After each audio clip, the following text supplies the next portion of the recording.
الفاتحة. أعوذ بالله من الشيطان الرجيم. بسم الله الرحمن الرحيم. الحمد لله رب العالمين الرحيم مالك يوم الدين. إياك نعبد وإياك نستعين. اهدنا الصراط المستقيم صراط الذين أنعمت عليهم غير المغضوب عليهم ولا الضالين. آمين. الحمد لله ثم الحمد لله. الحمد لله رب العالمين، والصلاة والسلام على سيد الأنبياء والمرسلين سيدنا ومولانا محمد وعلى آله وأصحابه أجمعين. اللهم فصل وسلم على سيدنا محمد الفاتح لما أغلق والخاتم لما سبق والناصر الحق بالحق والهادي إلى صراط المستقيم وعلى آله وصحبه حق قدره ومقداره العظيم. قال الله تعالى في القرآن الكريم: أعوذ بالله من الشيطان الرجيم. إن الله وملائكته يصلون على النبي يا أيها الذين آمنوا صلوا عليه وسلموا تسليما. Allah Ta'ala berfirman dalam suratul Ahzab yang bermaksud sesungguhnya Allah Ta'ala dan para malaikat sentiasalah berselawat atas Nabi. Wahai sekalian orang yang beriman, berselawat olehmu dan ucapkan salam ke atasnya, ke atas Rasul sallallahu alaihi wasallam. Bila turun ayat ini, ayat yang memerintahkan supaya kita berselawat dan salam kepada Rasul. Sebelum itu Rasulullah telah mengajarkan para sahabat bagaimana memberi salam pada Nabi dalam solat. Sebelum turun ayat ini, Allah telah mengajarkan kepada Rasul, Allah Ta'ala telah mengajarkan kepada Nabi supaya mengajar umat baginda memberi salam. Asal-asalnya mereka sembahyang, mereka pada tahiyat akhir membaca Assalamu ala Allah, Assalamu ala Jibril, Assalamu ala Mikail, Assalamu ala Israfil, ala fulan, ala fulan, ala fulan. Mereka beri salam begitu. Lalu Rasulullah bersabda, jangan beri salam begitu. Sebaliknya kamu bacalah At-tahiyyatul mubarakatus salawatut thayyibatu lillah. Assalamu alayka ayyuhan nabi wa rahmatullah wa barakatuh. Assalamu alayna wa ala ibadillahi salihin. Itu salam kita kepada Rasul di dalam solat. Jadi diajar sahabat supaya memberi salam kepada Rasul dan kepada diri kita umat Islam dalam solat. Lalu bila turun ayat ini, Allah memerintahkan sallu alaih. Pertama, perintah supaya selawat pada Nabi. Yang kedua, perintah supaya salam kepada Nabi. Lalu oleh kerana Rasulullah telah mengajarkan bagaimana memberi salam, sahabat bertanya, ya Rasulullah, Tuhan telah mengajar kami memberi salam di dalam solat. Sekarang kami nak tanya, macam mana nak berselawat pada Tuhan dalam solat? Macam mana nak selawat pada Tuhan dalam solat? Lalu Rasulullah mengajar sahabat-sahabat, Allahumma salli ala Muhammad wa ala ali Muhammad kama sallaita ala Ibrahim wa ala ali Ibrahim wa barik ala Muhammad wa ala ali Muhammad kama barakta ala Ibrahim wa ala ali Ibrahim fil alamin innaka Hamidum Majid, yang sebagaimana kita baca di dalam tahiyat akhir. Taib. Jadi itu selawat yang diajar oleh Rasul dalam solat pada tahiyat akhir. Dinamakan selawat itu selawat Ibrahimiyah. Jadi yang kita nak bincang pagi ini, hadirin hadirat, yang kita nak bincang di dalam selawat itu, Rasulullah mengajarkan Allahumma salli ala Muhammad wa ala ali Muhammad. Ya Allah, Engkau rahmatilah Muhammad dan keluarga Muhammad sebagaimana Engkau telah rahmat Ibrahim dan keluarga Ibrahim. Wa barik ala Muhammad wa ala ali Muhammad, dan demikian juga Engkau berkatilah Muhammad dan keluarga Muhammad sebagaimana yang Engkau telah berkat Ibrahim dan keluarga Ibrahim. Jadi yang kita nak bincang pagi ini, mengapa Rasulullah mengajar kita supaya mendoakan Nabi mendapat rahmat dan berkat sebagaimana rahmat dan berkat yang telah diberi kepada Nabi Ibrahim dan keluarga Nabi Ibrahim. Jadi tajuk pagi ini kita nak melihat beberapa kemuliaan Nabi Allah Ibrahim alaihi salam, sehingga Nabi mohon, Nabi mengajar kita mohonlah rahmat untuk Nabi dan keluarga Nabi sebagaimana Allah Ta'ala merahmati Ibrahim dan keluarga Ibrahim itu. Cuma ada orang tak puas hati, dia kata kita mendoakan Nabi Muhammad dan family dia saja kah? Lepas tu kita belah mana? Ada orang tak puas hati begitu ya. Begini di dalam pengajian ilmu tauhid, sebilangan ulama mengatakan doa kita, ya Allah rahmatilah Nabi Muhammad dan keluarga Muhammad. Dalam doa keluarga Muhammad itu, kata para ulama, adalah semua orang beriman, dianggap keluarga Nabi Muhammad. Jadi jangan bimbanglah kita mendoakan sama-sama kita yang beriman, dianggap juga keluarga Muhammad, ali Muhammad. Itu nisbah doa. Kalau nisbah makan zakat, Nabi melarang Rasulullah tak boleh makan zakat, tak boleh makan sedekah. Nabi juga melarang keluarganya makan zakat dan sedekah. Kata para ulama, yang dimaksudkan keluarga tu bukan orang beriman, itu hanyalah keturunan Bani Hashim dan Bani Muttalib, termasuklah cucu cicit Rasul sallallahu alaihi wasallam. Itu nisbah di segi dilarang makan zakat, dilarang makan sedekah itu. Sebab tu kita tidak boleh bersedekah kepada keluarga Rasul. Yang boleh kita beri hadiah. Sedekah, zakat mereka tak layak terima, haram mereka ambil. Baik, itu nisbah keluarga Muhammad di sudut, keluarga Nabi Muhammad di sudut zakat. Ini perbahasan ilmu tauhid. Kalau diambil kira daripada perbahasan ataupun darah daging yang dikatakan tidak akan dimakan api, darah daging Rasul dan keturunan Rasul, itu memang titis darah Nabi yang kemudiannya diwarisi oleh Sayyidatina Fatimah yang bernikah dengan Sayyidina Ali. Hanyalah terhadap cucu cicit Nabi daripada nasab Fatimah Zahra. Kerana nasab Nabi yang lain tidak meninggalkan waris, wafat masa kecil. Yang meninggalkan waris hanyalah daripada nasab Sayyidina Ali dengan Fatimah Zahra. Itu nisbah di sudut nasab darah daging. Baik, balik tajuk kita. Sebab ada yang tak puas hati kita mendoakan Nabi Muhammad dan keluarga Muhammad. Buat apa dia kata? Untuk family dia je. Family di situ kata para ulama, nisbah pada doa kita pada Rasul dan keluarga Rasul adalah seluruh orang beriman dianggap keluarga Rasul sallallahu alaihi wasallam. Baik.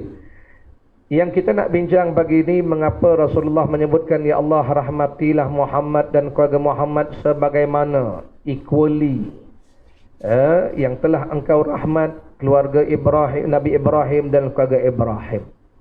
Menunjukkan ada beberapa kemuliaan yang Allah berikan kepada Nabi Ibrahim alaihi salam berbanding kelebihan yang dimiliki oleh Nabi kita Muhammad sallallahu alaihi wasallam. Yang pertamanya disebutkan di dalam Al-Quran bahawa Rasulullah sallallahu alaihi wasallam telah diperintahkan oleh Allah mengikut milah Ibrahim. Kita, Rasulullah telah diperintahkan agar mengikut milah Ibrahim, ajaran Nabi Ibrahim.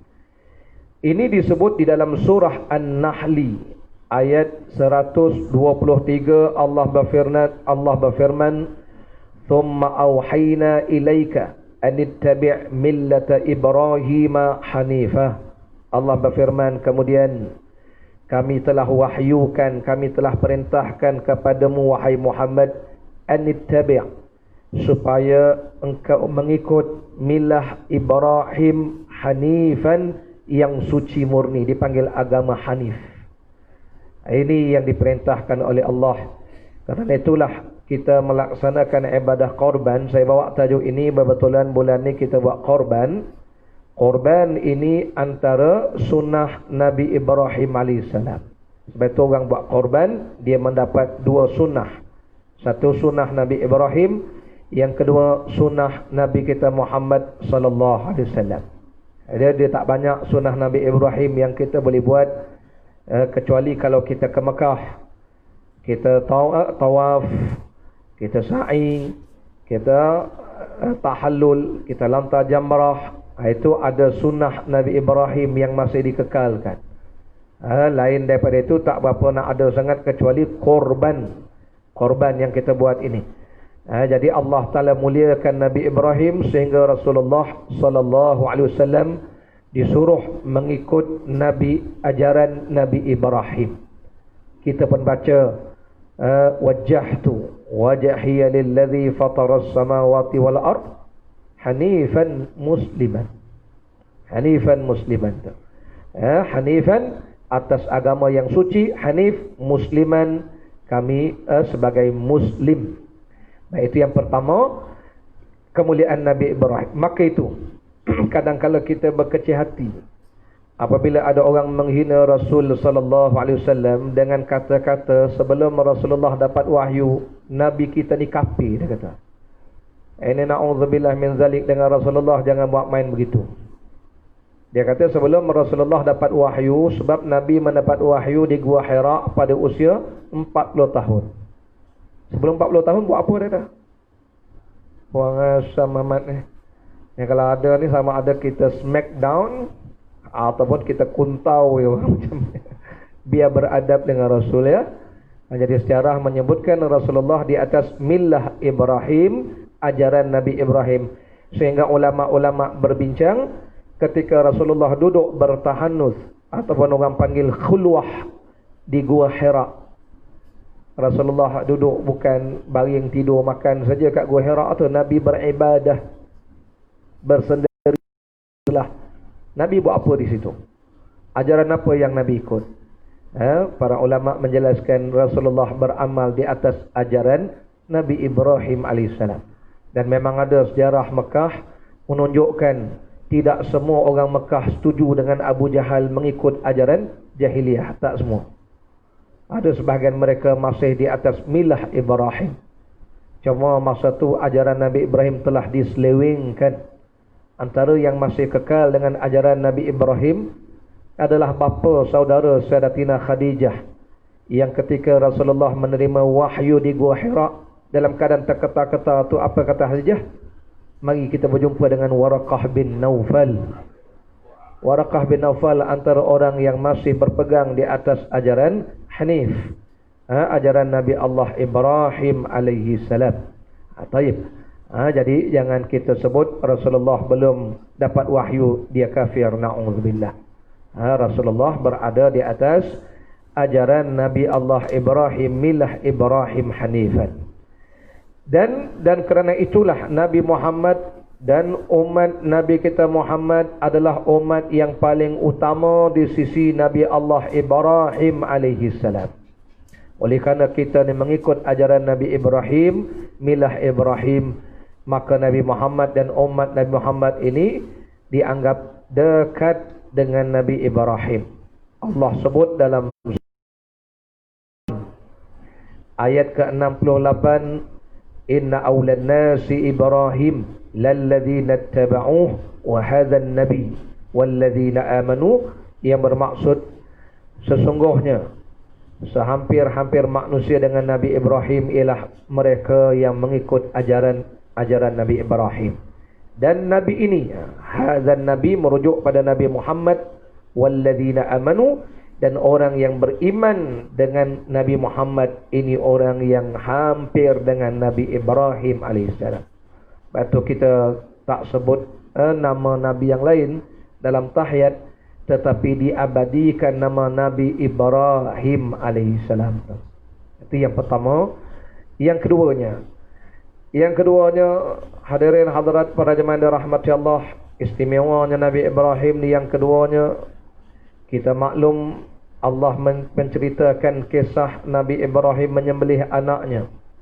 Sebenarnya sebelum Nabi Ibrahim menyembelih anaknya Nabi Ismail, Allah Ta'ala telah mentakdirkan Nabi Ibrahim ni, Allah perintahkan jumpa dengan Raja Namrud, berdakwah dengan penduduk-penduduknya yang menyembah berhala, sehingga Nabi Ibrahim dibakar dalam api yang marak menyala.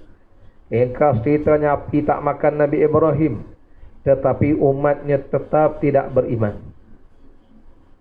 Walaupun mereka nampak Nabi Ibrahim itu tak dimakan api, mereka tetap tidak mahu beriman pada Nabi Ibrahim AS. Akhirnya Allah menceritakan kisah Nabi Ibrahim, qala wa qala inni zahibun ila rabbi sayahdin. Setelah Allah selamatkan Nabi Ibrahim daripada api itu, Nabi Ibrahim tinggalkan kaumnya. Nabi Ibrahim tinggalkan kaum. Maka kata para ulama, jadilah Nabi Ibrahim yang meninggalkan kaumnya yang degil tu. Nabi Ibrahim ni kisahnya duduk di Mesir, masa tu di Mesir. Lalu Nabi Ibrahim dan kaumnya berhijrah ke Palestin. Bumi Mesir dipanggil bumi Kinanah. Berhijrah ke Mesir, berhijrah ke Palestin. Palestin dipanggil bumi Syam. Jadilah Nabi Ibrahim istimewanya orang pertama yang berhijrah meninggalkan kampung halaman. Berhijrah bukan pelarian, faham? Pula ni semua pelarian daripada mana pergi Jenaris ni. Tuan-tuan ni semua outsider ni, orang luar ni, kadang orang asal sini ni. Tak ada ni Taman Jenaris ni, baru lagi kot. Siapa yang betul origin orang Jenaris? Tak adanya, semua pelarian belaka. Tak marah kita dipanggil kita pelarian. Ini kan pula dengan Nabi Ibrahim, Nabi Musa, Nabi Muhammad, dia kata pelarian, kurang asamnya Mamat. Maka marah beritahu, biar beradab sikit dengan Nabi-Nabi dan Rasul-Rasul ni. Jadi Nabi Ibrahim lah dirakamkan orang pertama berhijrah, meninggalkan bumi kelahiran menuju ke Palestin, bumi Syam. Maka itu kalau kita pergi ziarah Palestin, antara makam yang kita akan ziarah ialah makam Nabi Ibrahim alaihissalam. Masa itu dikatakan Nabi Ibrahim berhijrah bersama istrinya Sarah dan juga saudaranya Nabi Lut alaihissalam. Nabi Lut. Kemudian Nabi Lut pergi dekat kota Sodom, berdakwah pada penduduk Sodom supaya beriman. Sodom itulah dekat Jordan tu, Laut Mati tu. Itu yang kedua, kemuliaan yang diberikan kepada Nabi Allah Ibrahim AS. Baik. Kemudian kita baca lagi, ya Allah, rahmatlah Muhammad dan keluarga Muhammad sebagaimana engkau rahmat Ibrahim dan keluarga Ibrahim. Jadi yang ketiga istimewanya Nabi Ibrahim ni, keluarga Nabi Ibrahim ni adalah keturunan mulia. Nabi Ibrahim ni dikatakan selepas Nabi Ibrahim, nabi-nabi selepasnya adalah cucu cicit piut apa ke bawah tu semua daripada nasab Nabi Ibrahim. Itu hebat Nabi Ibrahim. Maka digelarlah Nabi Ibrahim sebagai Abu Anbiya. Abu Anbiya, bapa kepada nabi-nabi. Rupanya memberi gelaran bapa-bapa ni dulu pun dah ada dah. Bapa kemerdekaan, bapa pemodenan, bapa pembangunan, bapa sekular, Kamal Atatürk tu. Bapa-bapa ni, Nabi Ibrahim dipanggil bapa nabi-nabi. Kerana daripada nasab Nabi Ibrahim, keturunan Nabi Ibrahim, lahir nabi-nabi yang ramai. Bermula daripada Nabi Ismail. Nabi Ismail ni disebut dalam tafsir Ibn Kathir, tuan-tuan, Nabi Ibrahim bernikah dengan Siti Sarah, tak dapat anak. Kemudian bernikah dengan Siti Hajar. Allah takdirkan dapat anak yang pertama, namanya Ismail. Dalam tafsir Ibn Kathir menyebutkan masa itu umur Nabi Ibrahim sudah 86 tahun. Tuan-tuan berapa tahun? 75. Ada harapan lagi, jangan bimbang. Bertenang aja. Sebab kita lelaki bukan macam perempuan, dia menopause. Kita lelaki menopause, still on. Okay. Tak ada pausing, tak ada, still on. Yalah, baik, rok tak rok tu je lah. Tapi itulah Nabi Ibrahim, Allah takdir umur 86 je, anak sulung. Anak sulung tu ujian besar Nabi Ibrahim ni. Dia suruh sembelih anak sulung dah dapat masuk umur 86. Kemudian Allah takdirkan juga dengan Siti Sarah tu dapat juga anak kedua. Anak yang pertama dengan Siti Sarah, anak pertama dengan Siti Hajar, Nabi Ismail, dengan Siti Sarah, Nabi Ishaq. Dikatakan masa tu usia Nabi Ibrahim sudah 99 tahun. Macam umur atuk 96 ala kulli hal. Atuk dia tak fikir tu, dia nak fikir parti je sekarang ni. Alah, ikut dia lah. Nabi Ibrahim ni dikurniakan anak kedua Nabi Ishaq. Baik, daripada Nabi Ismail lahir bangsa Arab. Maka itu Nabi Ismail dipanggil Abul Arabi, bapa orang Arab. Daripada Israel, Bani Israel, itu dua. Daripada Nabi Ismail lahir bangsa Arab, bangsa Quraisy. Daripada Nabi Ismail lahir Nabi Muhammad sallallahu alaihi wasallam. Maka dikatakan Rasulullah ini adalah daripada nasab keturunan Nabi Ismail bin Ibrahim. Manakala nabi-nabi yang lain, Bani Israel belaka, Nabi Yusuf, Nabi Daud, Nabi Sulaiman, siapa tahu Nabi Musa, semua Bani Israel. Hebat Nabi Ibrahim hebat. Sehingga Rasulullah pernah ditanya siapakah manusia yang hebat. Rasulullah pernah menjawab Yusuf bin Yaqub. Sebab apa Nabi Yusuf? Sebab Nabi Yusuf ni, tuan-tuan tengok, Nabi Yusuf ayahnya Yaqub, atuknya Ishaq, atas satu apa, moyangnya Ibrahim. 4 generasi Nabi. Kita kalau 4 generasi ni, tu imam, atuk tu imam, mati atuk, abah dia tu imam, anak, orang kata keturunan tu imam jadinya. Orang kampung dulu, mati atuk, anak jadi penghulu, cucu jadi penghulu, cicit penghulu, 4 generasi penghulu. Hebat. Itu penghulu je. Atuk deka, anak pun pendeka, cucu pun pendeka, pendeka belaka. Pendeka saja keturunan dia kan. Ini atuknya Nabi, anak jadi Nabi, cucu jadi Nabi, cicit jadi Nabi. Batu Nabi kata manusia paling hebat Yusuf bin Ishaq, Yusuf bin Yaqub. Itu Nabi nasab Nabi Allah Ibrahim alaihissalam. Baitulah bila Rasulullah mengajar kita selawat, doalah ya Allah, rahmatlah Muhammad dan keluarga Muhammad sebagaimana engkau rahmat Ibrahim dan keluarganya Ibrahim. Itu mulianya Nabi Allah Ibrahim alaihissalam, sehingga Allah Ta'ala jadikan seluruh Nabi selepas Nabi Ibrahim adalah daripada nasab keturunan Nabi Ibrahim. Nabi-Nabi selepas itu masuklah Nabi Musa, Nabi Yusuf, itu semua daripada nasab keturunan Nabi Allah Ibrahim. Malah mulianya Nabi Ibrahim, orang pertama bina masjid atas dunia ni, Kaabah itu, Masjidil Haram. Orang pertama bina masjid di Palestin namanya Masjidil Aqsa. Dua-duanya atas tangan Nabi Ibrahim. Masjidil Haram dibina oleh Nabi Ibrahim dan anaknya Ismail. Masjidil Aqsa dibina oleh Nabi Ibrahim dan anaknya Nabi Ishaq. Sahabat pernah bertanya Rasulullah, berapa beza usia Masjidil Haram dengan Masjidil Aqsa? Rasulullah menjawab, beza usianya 40 tahun.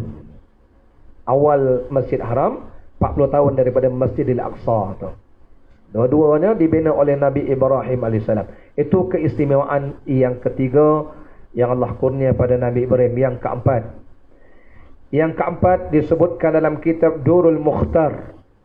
Antara sebab kita menyebutkan nama Nabi Ibrahim di dalam selawat kita dipanggil selawat Ibrahimiyah itu. Betullah kalau tuan-tuan nak baca selawat, yang paling bagus ialah selawat Ibrahimiyah. Kenapa kita sebut nama Nabi Ibrahim dalam selawat itu? Dalam kitab Durul Mukhtar, antara sebab dikhususkan nama Nabi Ibrahim dalam selawat kita pada tet akhir itu, kerana Allah menjadikan Nabi Muhammad sebagai Habibullah, kekasihnya Allah. Manakala Allah menyebut Ibrahim itu Khalilullah, juga kekasih Allah. Dua-duanya adalah kekasih Allah Subhanahu wa ta'ala. Ini disebutkan di dalam surah An-Nisa. Surah An-Nisa ayat 135 125. Allah berfirman, wattakhadallahu Ibrahima khalila.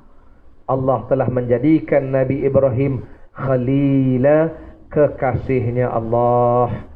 Kita dah bincang dahulu dalam tafsir surah Al-Insan, antara sebab Nabi Ibrahim ini digelar Khalilullah, kekasih Allah, kerana suka menjamu orang makan. Jadi tuan-tuan gajian-gajian jamu orang makan, belanja makan, moga-moga masuk juga Khalilullah itu. Tapi jauh lagi lah. Cuma Nabi Ibrahim dikatakan Khalilullah kerana suka jamu makan. Baik, kekasih Allah Ta'ala. Jadi sama standard lah dengan Nabi Muhammad. Nabi Muhammad Habibullah, Nabi Ibrahim Khalilullah. Karena itu disebutkan nama Nabi Ibrahim, itu disebut dalam kitab Durul Mukhtar. Dan juga disebutkan lagi bahawa disebutkan nama Nabi Ibrahim di dalam selawat kita pada tahiyat itu kerana dikatakan bahawa dalam Quran Allah berfirman, huwa sammakul muslimin min qabl. Dalam surah Al-Hajj ayat 78 Allah berfirman, dialah Ibrahim yang telah menama sebagai muslimin. Itu yang kita baca hanifan musliman. Kita ni digelar muslimin oleh Nabi Ibrahim alaihissalam. Nabi Ibrahim yang menamakan kita ni sebagai muslimin, orang muslim. Daripada Nabi Ibrahim datang kalimat itu. Kerana kita ni ingat, ini semua agama samawi, agama langit. Agama langit ini datang daripada Allah Ta'ala. Antaranya Islam, Nasrani, Yahudi. Tiga ni agama langit. Cuma ada orang confuse. Kristian bukan Nasrani. Bible bukan Injil. Itu semua dah diselewengkan. Ya. Sebab itu yang kita beriman pada Injil, bukan pada Bible. Bible kita tak beriman. Kita beriman pada Injil yang diturunkan pada Nabi Isa, Taurat yang diturunkan pada Nabi Musa. Itu kita beriman. Yang asal tu kita beriman. Ya. Yang seleweng ni kita tak terima. Jadi agama asal mereka adalah memang agama samawi, mentauhidkan Allah. Sebab itu dipanggil Nasrani. Nasrani ni asal daripada ucapan Nabi Isa. Nabi Isa tanya pada kaumnya, man ansari ilallah, siapa nak tolong saya menegakkan agama Allah? Qalu al-hawariyun nahnu ansarullah. Kata penyokong Nabi Isa, kamilah ansarullah. Maka digelar mereka Nasrani, kerana asalnya mereka menolong Nabi Musa. Apabila mereka menyeleweng daripada ajaran Nabi Musa dan tidak beriman dengan Nabi Muhammad yang disebutkan dalam Injil, Allah melaknat Nasrani. Itu asal dilaknat Nasrani itu. Asalnya mereka ni betul. Asalnya betul. Cuma kita nak marah hari ni, mereka kata betul yang ada. Betul apanya? Tak betul. Sudah slaving. Yahudi pun begitu tak? Yahudi itu diambil daripada kalimah Yahuda. Semuanya pembantu agama Allah asal-asal, tapi menyeleweng belaka. Itu yang Allah murka dengan Yahudi. Allah menyebutkan waladhdallin, sesatnya Nasrani itu. Tapi mereka asal agama Samawi, agama Samawi. Jadi tiga lah agama Samawi: Islam, Nasrani, Yahudi. Baik, maka Muslimin ni kita dipanggil Islam, disebut dalam Quran surah Al-Hajj. Yang menamakan kita Muslimin ini adalah Abina Ibrahim. Baik tu kita baca ala millati Abina Ibrahim hanifan. Kita disunatkan pagi-pagi bertasbih. Baca apa pagi-pagi tuan-tuan? Kita baca asbahna ala fitratil Islam wa kalimatil ikhlas wa ala dini nabiyyina Muhammadin sallallahu alaihi wasallam wa ala millati abina Ibrahim hanifan musliman. Kita sebut begitu tak? Atas agama Abina Ibrahim, atas ajaran bapa kami Ibrahim, hanifan, agama yang hanif, musliman, sebagai seorang muslim. Baik, itu disebut dalam kitab Durrul Mukhtar. Kenapa kita khususkan nama Nabi Ibrahim? Kerana Nabi Ibrahim lah yang menamakan kita muslimin. Yang ketiga disebutkan dalam kitab Durrul Mukhtar. Yang pertama tadi martabat Khalilullah, Nabi kita Habibullah. Yang kedua, Nabi Ibrahim menamakan kita muslimin. Yang ketiga dikatakan khusus disebut nama Nabi Muhammad dalam selawat Ibrahimiyah itu, bahawa pada malam Isra'u wal Mi'raj Rasulullah sallallahu alaihi wasallam bertemu dengan Nabi Ibrahim di langit yang ketujuh. Ketika Nabi Ibrahim bersandar di Baitul Ma'mur, waktu bertemu dengan Nabi Ibrahim, panjanglah ceritanya, ringkas ceritanya. Kata Nabi Ibrahim, ya Muhammad, aqri ummataka minni assalam. Wahai Muhammad, sampaikan salamku kepada umat kamu. Nabi Ibrahim kirim salam pada kita semua, tuan-tuan ya. Itu yang kita duk selawat pada Nabi Ibrahim tu, sebagai saya Ibrahimiyah itu ya. Ini disebut dalam hadis riwayat Imam Tirmizi. Rupanya Nabi Ibrahim pernah menyuruh Rasulullah, aqri ummataka minni assalam, sampaikan salamku kepada umatmu wahai Muhammad. Itulah kita abadikan nama Nabi Ibrahim dalam selawat kita itu. Baik, hadirin para jemaah rahmati Allah taala sekalian, balik sikit lagi tajuk kita, di manakah istimewanya Nabi Ibrahim alaihissalam. Jadi antara istimewa Nabi Ibrahim tadi kita sebut, orang pertama hijrah di atas muka bumi, digelar Abu Anbiya. Nabi Ibrahim adalah kekasihnya Allah, Khalilullah. Nabi Muhammad juga kekasih Allah, Habibullah. Nabi Ibrahim semua ajaran-ajaran samawi, agama yang Allah turunkan dari langit, saya sebut tadi Islam, Nasrani, Yahudi, yang semuanya beriman pada Nabi Ibrahim. Itu istimewa Nabi Ibrahim. Tuan-tuan pergi Palestin, tuan-tuan akan tengok siapa yang ziarah makam Nabi Ibrahim, Nabi Yusuf ni. Pak Yahudi pun pergi ziarah. Orang Islam memang kita pergi ziarah lah, kita beriman. Yahudi pergi, Nasrani pun pergi juga.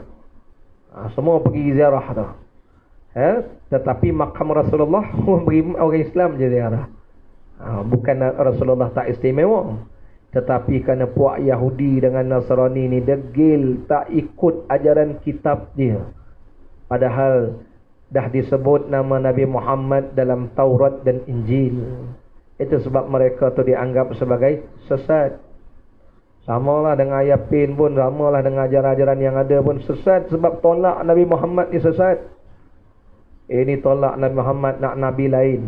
Tolak Nabi Muhammad, dia bangsa Arab, kita nak Nabi bangsa Melayu.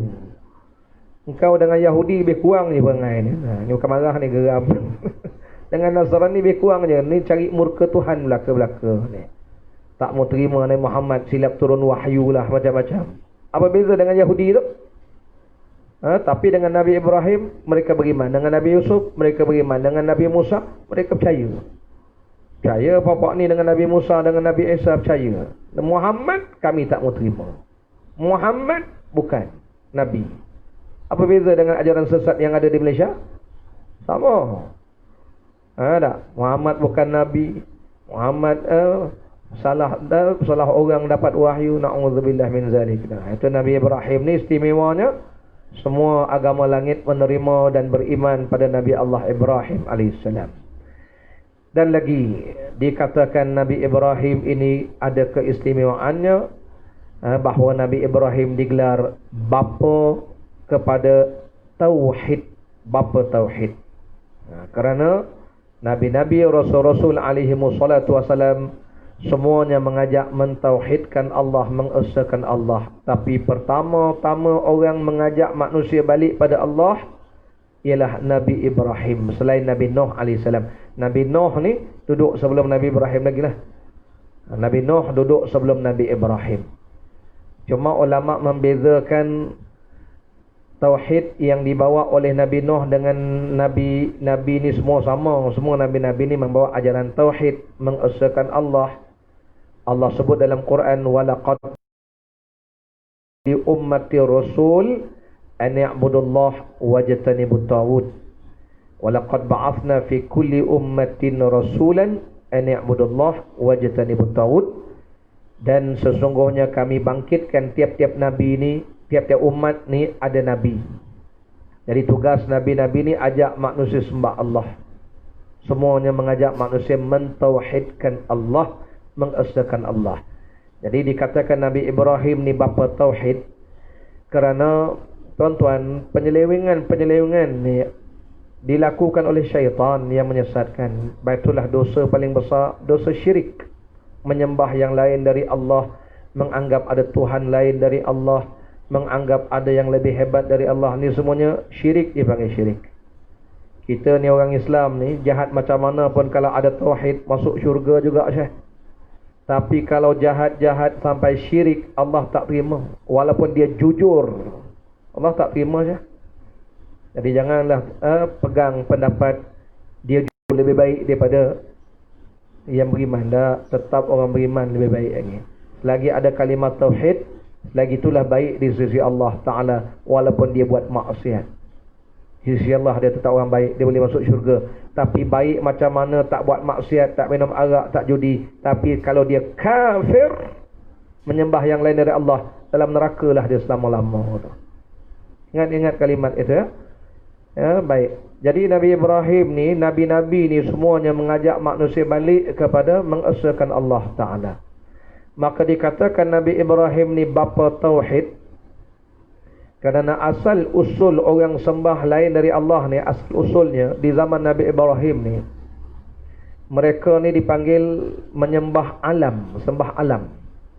Hari ni kita panggil, kalau di Sabah tu dipanggil agama pagan, animisma. Sembah alam. Tengok pokok kayu hebat, besar, disembahnya pokok kayu. Sembelih korban di situ, buang hajat, minta hajat di situ. Bukan buang hajat tu, minta hajat. Minta hajat kat situ, sembahnya, pasangnya lilin. Tengok busut pun dijadikan Tuhannya, disembahnya. Ini agama pagan. Inilah yang berlaku di zaman Nabi Ibrahim. Tengok matahari besar, cerah, sembah matahari. Matahari hilang, tengok malam, bulan pula terbit, sembah pula bulan. Tengok pokok, sembah pokok. Tengok sungai bagi minum, disembahnya sungai. Dibuat persembahan lah, beri makan sungai, beri makan ke laut. Ini ajaran-ajaran dipanggil menyembah alam semesta. Datang Nabi Ibrahim nak betulkan kaum dia. Cuma dikatakan mereka ni sembah berhala. Saya tengok dalam tafsir menyebutkan mereka dikatakan sembah berhala. Rupanya berhala-berhala ni mewakili. Ni berhala ni dibuat bentuk matahari, mewakili matahari, dipanggil Tuhan matahari. Tengok bahala ni pula dibuat macam bentuk bulan, dipanggil Tuhan bulan. Itu yang dipanggil bulan-bulan dijadikan sebagai Tuhan. Wujudlah namanya Sagittarius, Capricorn tu semua tu. Semua sembah-sembahan mereka tu dulu. Tak apalah. Saya pun lahir bulan Sagittarius. Saya masa budak-budak dulu kan. Tengok horoskop. Hari ni nasib kau malang. Malang sungguh. Korang asam. Kita pula, betul lah. Ini betul. Ini zaman huru-hara dulu kan. Syirik tu sebenarnya tu. Suat khabar pula memang itulah yang orang buka tepi. Saya ingat muka suat tepi tu. Suat khabar tu. Tuan-tuan macam tak ingat. Suat khabar lama. Horoskop maksud tu kan. La haula wala quwwata. Tengok. Nasib baiklah kita ni beriman balik pada Allah Ta'ala. Tak tahu masa tu. Ini semuanya percayakan pada bulan. Ini bulan tak elok. Ini bulan celaka. Ini bulan kena mandi safar. Na'udzubillah min zalik. Datang Nabi Ibrahim betulkan balik kaumnya. Jangan percaya kepada alam semesta ini semua makhluk Allah Ta'ala ni. Percayalah kepada Allah Ta'ala yang menciptakan. Itu dipanggil bapa tauhid. Nak ajak manusia balik kepada ajaran tauhid kepada Allah Ta'ala. Adapun Nabi Nuh, kata para ulama, lebih awal daripada Nuh. Nabi Nuh mengajak kaumnya mentauhidkan Allah. Di zaman Nabi Nuh ni mereka tak sembah alam, tetapi mereka menyembah, memuja-muja orang-orang soleh di kalangan mereka. Itu sejarah syirik yang berlaku. Zaman awal-awal orang beriman pada Allah ni ramai, berimanlah semua pada Allah. Cuma mereka ni kadang-kadang kagum dengan beberapa orang yang baik-baik. Orang soleh dipanggil orang baik-baik. Jadi bila orang baik ni buat jasa banyak, mereka kenang. Bila orang ni dah mati, mereka buatkan patung-patung, monumen. Sebab itu Islam melarang kita mengukir rupa orang atas batu. Ini berlaku di zaman awal-awal dulu. Jadi mereka buat monumen yang baik-baik. Bila orang ni mati, mereka buat seorang satu duplikat, seorang satu letak di rumah sebagai mengingati jasanya. Lama-lama syaitan menyesatkan mereka. Mereka memuja-muja, mengasap-asapkan, akhirnya menyembah. Situlah tempat minta hajat, situlah tempat mereka mengadu masalah, dianggap sebagai nenek moyang mereka tu. Ini berlaku sampai hari ni. Ancestor tu kan, nenek moyang mereka, dia rasa itulah. Ini berlaku zaman Nabi Nuh. Diulang-ulang. Sebab itu pemujaan kepada benda ni dipanggil memuja berhala-berhala, patung-patung tu dilarang syarak. Mereka buat rupa-rupa, macam-macam rupa. Masuklah yang ada zaman hari ni. Tak yang duduk, yang baring, yang berdiri, meniarap tu tak ada. Semua ada bentuk tu. Asal-asalnya orang soleh mereka yang baik-baik tu mereka puja, akhirnya mereka jadikan sembahan-sembahan. Jadi kata para ulama, itu zaman Nabi Nuh alaihi salam punya umat. Jadi mereka ni ikut juga Allah Ta'ala, tapi dah tersasar tu. Sembah yang lain daripada Allah Ta'ala. Allah sembah juga, berhala ni pun disembah juga. Maka dikatakan Nabi Ibrahim itu sebagai bapa, kerana zuriat keturunan Nabi Ibrahim alaihissalam mengajak manusia mentauhidkan Allah Subhanahu wa taala. Jadi kesimpulannya, banyaklah hadirin hadirat ya, kemuliaan yang Allah berikan kepada Nabi Allah Ibrahim alaihissalam. Karena itulah diabadikan nama Nabi Ibrahim di dalam selawat kita pada tahiyat. Maka itu bila sahabat bertanya pada Rasulullah, turun perintah supaya selawat pada baginda, sahabat bertanya, Tuhan telah mengajar kami memberi salam pada Tuhan dalam solat. Sekarang bagaimana kami solat? Nabi pun ajar, bacalah Allahumma salli ala Muhammad wa ala ali Muhammad kama sallaita ala Ibrahim wa ala ali Ibrahim wa barik ala Muhammad wa ala ali Muhammad kama tu sebagaimana engkau telah berkat Ibrahim dan keluarga Ibrahim. Akhir sekali kesimpulannya, hebatlah Nabi Ibrahim, kesimpulan yang pertama. Kesimpulan yang kedua, sebilangan ulama tetap mengatakan walaupun Nabi Ibrahim punya banyak keistimewaan, tetapi tetap Nabi Muhammad yang utama. Habis itu, kenapa Rasulullah kata rahmatlah Muhammad sebagaimana engkau telah rahmat Ibrahim? Kata para ulama, Rasulullah mengajarkan sahabat sebegitu kerana melihat kemuliaan Nabi Ibrahim sebelum turun wahyu yang menjelaskan bahawa Nabi Muhammad lah sebaik-baik manusia. Rupanya setelah Rasulullah mengajarkan selawat begitu kerana Nabi mahu supaya Nabi mendapat rahmat sebagaimana Nabi Ibrahim dan keluarga Nabi Ibrahim, kata para alim ulama itu sebelum turun wahyu. Satu ketika turun wahyu menceritakan dalam surah Al-Isra, Allah berfirman, wa minal laili fatahajjad bihi nafilatan lak asa an yab'athaka rabbuka maqaman mahmuda. Turun ayat ini Allah menyebutkan asa, moga-moga wahai Muhammad, engkaulah orang yang diangkat makam terpuji. Makam terpuji ini suatu makam yang seorang saja boleh duduk makam itu. Jadi para ulama menegaskan bila turun ayat ini Rasulullah diberitahu bahawa bagindalah orang yang akan duduk makam yang terpuji itu. Tapi tidaklah bermaksud selawat itu tak ada nilai. Tetap bernilai ya, selawat kita pada Nabi Ibrahim alaihi salam tu. Jadi kesimpulannya, memanglah mulia Nabi Ibrahim, tetapi jangan kita lupa mulianya Nabi Muhammad sallallahu alaihi wasallam. Berbanggalah kita tuan-tuan jadi umat Nabi Muhammad ya. Banyaklah selawat kita pada Rasul sallallahu alaihi wasallam, juga pada Nabi Ibrahim alaihi salam itu. Sekadar itu saja yang dapat saya kongsikan. Moga-moga setiap kali kita menyebut nama Nabi Ibrahim itu, kita mengingat betapa besarnya kedudukan Nabi kita Muhammad, Nabi Allah Ibrahim AS. Jadi Nabi Muhammad ni kesimpulannya dipanggil cream of the cream, best of the best. Rasulullah bukan among the best, you know. I kalau marah, I cakap orang putih. I don't care walaupun I tak faham.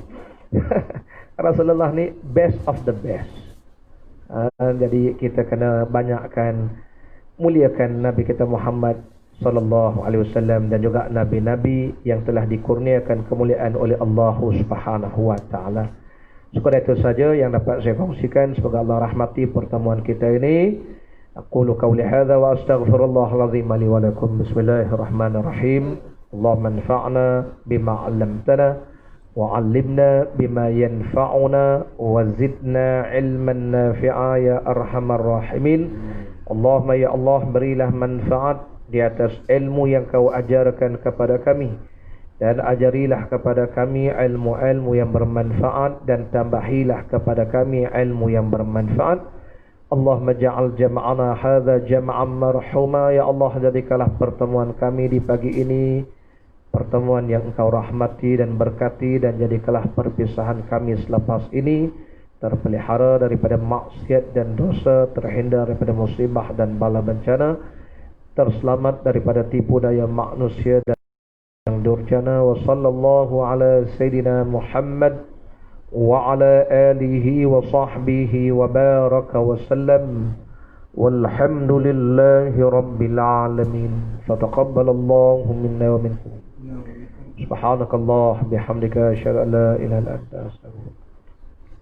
Assalamualaikum warahmatullahi wabarakatuh.